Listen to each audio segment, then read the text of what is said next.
आज गिरिराज और दुर्गा के घर में बहुत चहल पहल है। घर को अच्छी तरह से सजाया गया है। किचन में से अच्छे अच्छे खाने की खुशबू आ रही है। ऐसा इसलिए क्योंकि उनकी बेटी आभा और दामाद जी अहान शादी के बाद पहली बार घर पर आ रहे हैं। हिमांशी, बहुत जल्दी से सारा काम कर लो। आभा और दामाद जी आने ही वाले हैं। कुशल बेटा, तुम सारा सामान तो ले आए हो ना? और काजू कतली लाए हो या भूल गए? दामाद जी को बहुत पसंद है। हिमांशी और कुशल एक दूसरे से बहुत प्यार करते हैं और अपने माता पिता की सारी बातें मानते हैं। लेकिन जब से कुशल की बहन आभा की शादी हुई है, मानो उसके माता पिता के लिए उनका दामाद ही सब कुछ है। आभा और अहान घर पर आते हैं। सब उनका स्वागत करते हैं। आभा और हिमांशी किचन में खड़ी होकर बातें करती हैं। आभा, कैसे है तुम्हारे ससुराल वाले? तुम्हारा मन तो लग रहा है ना वहां? और अहान जी तुम्हारा ख्याल रखते हैं या नहीं? पता नहीं भाभी, कभी तो लगता है कि ठीक है, कभी तो लगता है कहाँ फंस गई। जैसे भैया आपकी मदद करते हैं, आपका ख्याल रखते हैं, अहान ऐसे बिल्कुल भी नहीं है। अरे इतना मत सोचो तुम। शुरू में थोड़ी दिक्कत आती है, लेकिन बाद में सब ठीक हो जाएगा। चलो बाहर चलते हैं। हिमांशी और आभा चाय नाश्ता लेकर बाहर आई।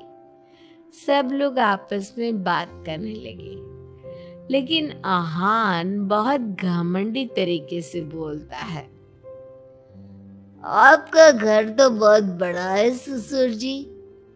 आपका और कुशल का बिजनेस भी बहुत अच्छा चल रहा है, तो आप लोगों ने दहेज देने में इतनी कंजूसी क्यों की? अरे दामाद जी, कैसी बात कर रहे हो?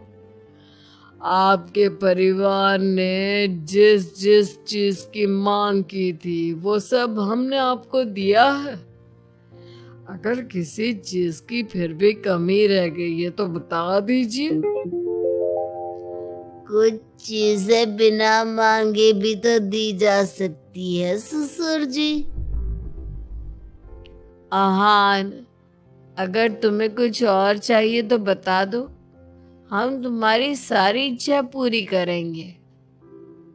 आहान प्लेट से बिस्किट उठाकर बोलता है। मांगने से दिया तो क्या दिया, वैसे भी आप लोग मेरी डिमांड कभी पूरी नहीं कर पाओगे। आभा और अहान अपने घर चले गए। उनके जाने के बाद कुशल कहता है। मम्मी, हमने आभा की शादी गलत घर में तो नहीं कर दी? अहान और उसके घर वाले तो लालची लग रहे हैं। अरे चुप कर तू। दामाद ऐसे ही होते हैं, तेरी तरह नहीं कि तूने अपने ससुराल वालों से कुछ नहीं लिया और हर समय अपनी पत्नी से चिपका रहता है। ऑफिस से थका हारा आता है और अपनी पत्नी के साथ घर के कामों में मदद करता है। मम्मी, दहेज लेना तो गलत बात है ना? और हमारे पास किस चीज की कमी है? मैं अगर हिमांशी का घर के काम में हाथ बटाता हूँ तो वो भी मेरा ऑफिस का बहुत सारा काम करती है। इसमें बुरा क्या है? पति पत्नी को एक दूसरे की मदद करनी चाहिए। बेटा, किसी चीज की कमी तो अहान के घर पर भी नहीं है, लेकिन फिर भी हमने उसे दहेज दिया ना केवल दहेज दिया बल्कि उनकी जो भी डिमांड थी वो सारी पूरी की। और उसने क्या किया? आपके और मम्मी के सामने ताने सुनाकर चला गया। आप दोनों को इससे दुख होगा। आहान ने इसका बिल्कुल ख्याल नहीं किया। बेचारी आभा का तो चेहरा देखने लायक था। कितनी शर्मिंदा हो रही थी वो अपने पति की बातों से। इस तरह कुशल ने अपने माता पिता को समझाने की खूब कोशिश की, लेकिन उसके माता पिता आहान को ही सपोर्ट करते रहे। और करते भी क्यों ना, हमारे समाज ने दामाद का रुतबा बहुत ऊंचे स्थान पर रखा है, चाहे फिर उनकी सोच कितनी भी नीची क्यों ना हो। इसी तरह से कई दिन बीत गए और एक दिन आभा अपने घर पर रोती हुई आई। अरे आभा, तुम रो क्यों रही हो? और ये तुम्हारे चेहरे पर निशान कैसे? आभा लगातार रोए जा रही थी।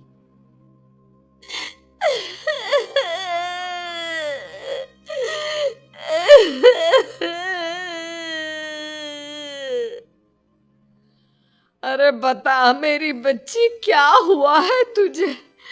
मत रो इस तरह, मेरा तो दिल बैठा जा रहा है। क्या हुआ है बेटा?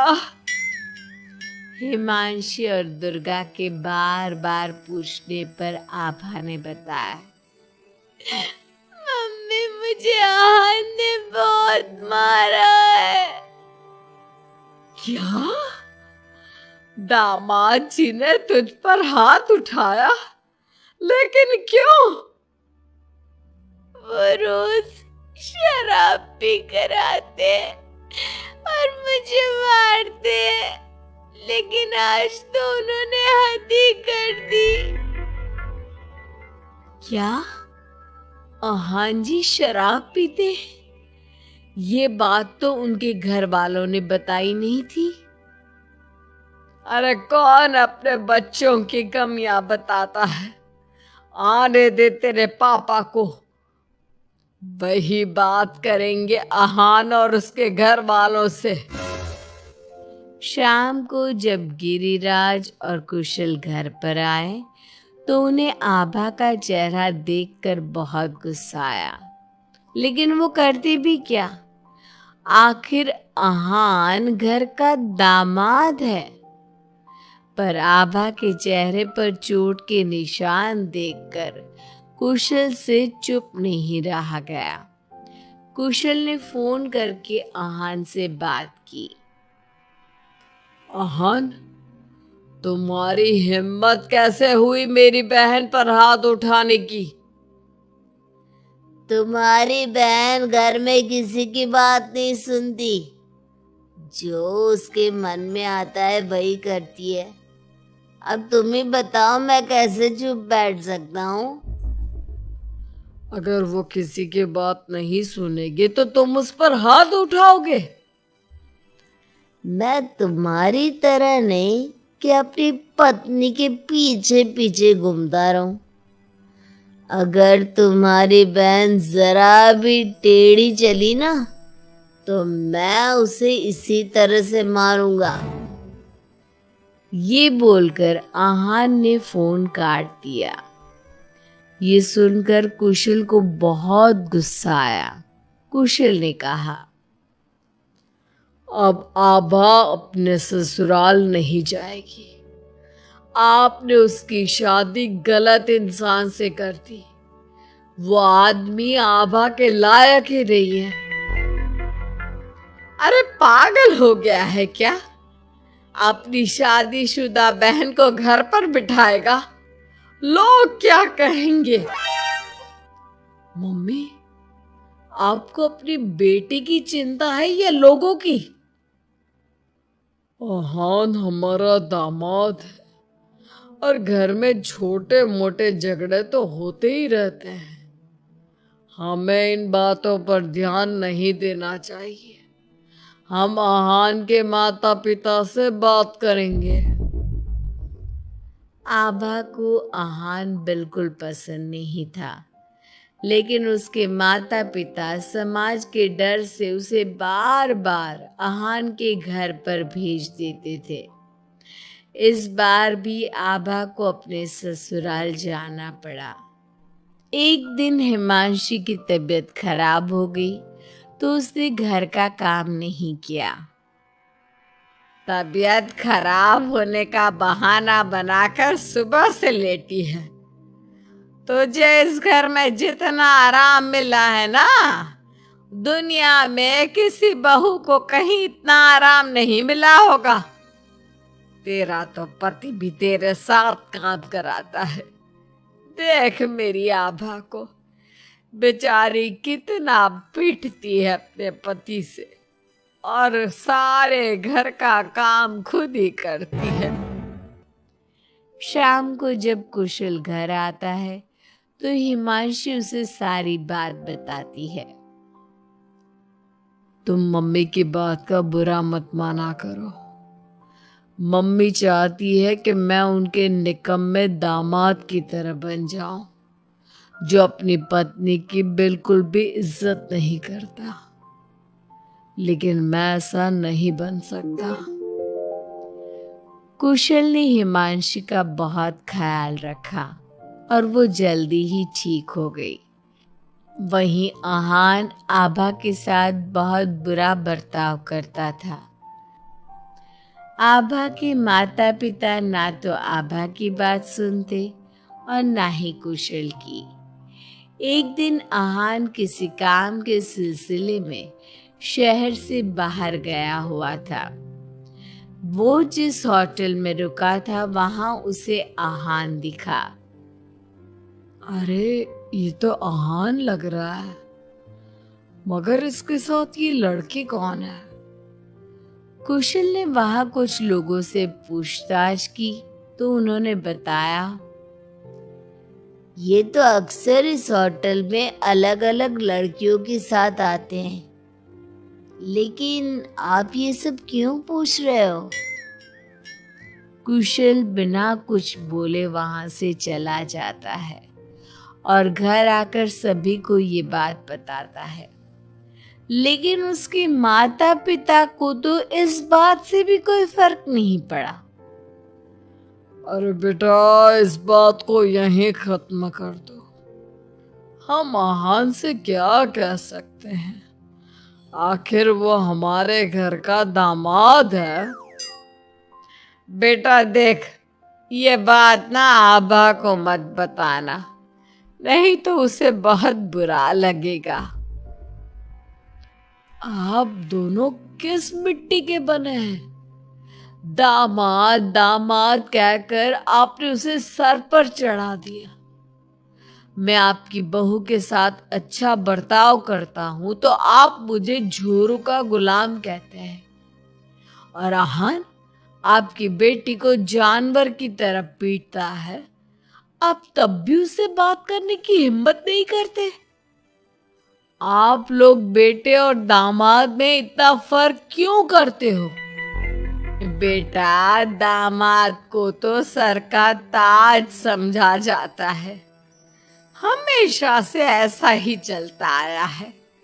अरे हमारे समाज ने ऐसे ही नियम बनाए हैं।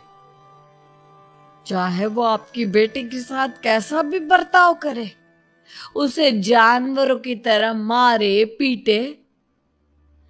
मम्मी, ये पुराने जमाने की बातें हैं। आजकल कोई पढ़ी लिखी लड़की इतना नहीं पीट रही जितनी हमारी आभा पीट रही है, वो भी सिर्फ आप दोनों की वजह से। मैं आज ही उसके ससुराल जाकर उसे सारी बात बता दूंगा और आखिरी फैसला उसका होगा।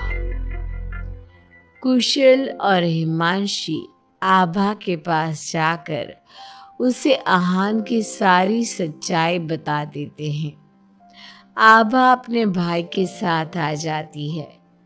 घर आकर वो अपने पति को तलाक के पेपर भेजती है। हालांकि गिरिराज और दुर्गा अभी भी अपने दामाद के साथ है और तलाक के खिलाफ। उनको अभी भी समाज की चिंता है, बेटी की नहीं।